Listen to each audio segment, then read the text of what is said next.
भारत के संविधान के रचयिता हैं, यानी कि ये देश किन नियमों और कानूनों के मुताबिक चलेगा, ये दिशा देश को देने का काम बाबा साहब डॉक्टर भीमराव अंबेडकर जी ने किया।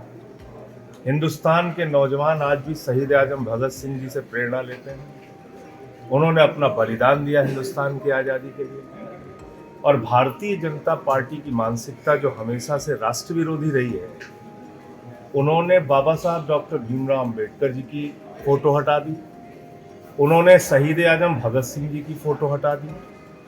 आप हमारे महापुरुषों का अपमान करेंगे तो हमारे पार्टी के विधायक क्या ये मुद्दा नहीं उठाएंगे सदन में? और सदन में अगर उठाएंगे तो आप उनको मार्शल से घसीट के बाहर करवाएंगे। तो ये तो मेरे ख्याल से पूरा देश अब ये जान गया है कि भारतीय जनता पार्टी दरअसल बाबा साहब डॉक्टर भीमराव अंबेडकर जी से नफरत करती है। और इसी के कारण पिछले दिनों लोकसभा के अंदर देश के गृह मंत्री ने, अमित शाह जी ने अपमानित किया था बाबा साहब डॉक्टर भीमराव अंबेडकर जी को राज्यसभा में। और अब ये दिल्ली के अंदर नई सरकार ही काम। संजय जी, मगर उनका कहना है ये झूठे आरोप है और वो बाबा साहब की फोटो वहाँ लगी हुई है। आप देखिए तस्वीरें, जहाँ पे मुख्यमंत्री बैठ रहे हैं वो तस्वीरें देखिए, हड्डी की नहीं है। भाई आपको मैं नहीं मना कर रहा हूँ, कोई और तस्वीर लगाना है आप लगाइए, लेकिन आप उनकी तस्वीरें हटा के तो उनका अपमान कर रहे हैं ना। जहाँ पे उनका स्थान था वहाँ से हटाया क्यों?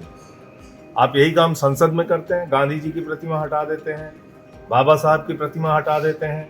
यहाँ भी तो यही किया संसद के अंदर, और वही काम दिल्ली सरकार बनने के बाद दिल्ली के कार्यालयों में हो रहा है। आपकी कोई डिमांड नहीं है सर इस इशू पर? ये इशू उठाया जा सकता था क्योंकि असेंबली तो तब भी बैठती है। आपको लगता है कि नहीं, सवाल ये नहीं है कि, सवाल ये है कि भाई आपने हटाया क्यों? इसका आपके पास क्या जवाब है? पहले बताइए देश को। बाबा साहब से इतनी नफरत क्यों है आपके मन में?